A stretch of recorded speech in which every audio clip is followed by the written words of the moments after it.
என் பிள்ளைகளே, நான் உன்னோட பேசுறேன், கவனமா கேளு.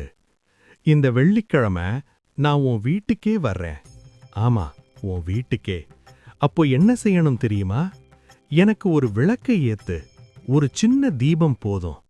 என் போட்டோ முன்னாடி மனசார நின்னு முருகான்னு ஒரு வார்த்தை சொல்லு, அது போதும். நீ ஏன் இவ்வளோ கவலைப்படுற?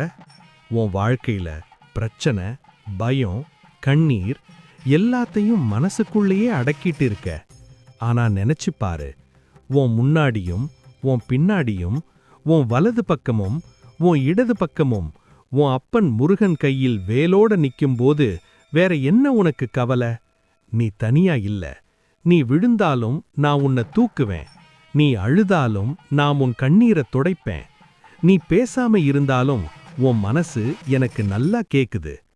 இந்த வார்த்தைகள் உன் மனச தொட்டிருந்தா இப்போதே கமெண்ட்ல ஓம் சரவண பவா என்று எழுதிப் போடு. நீ எழுதுற அந்த ஒரு வார்த்தைய நான் பார்க்காம இருக்க மாட்டேன். இன்னும் ஒரு விஷயம் சொல்றேன்.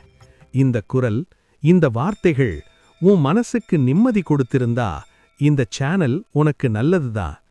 இந்த சேனலை சப்ஸ்கிரைப் பண்ணு. இது உனக்கு ஒரு ஆசிர்வாதம் மாதிரி ஆகும்.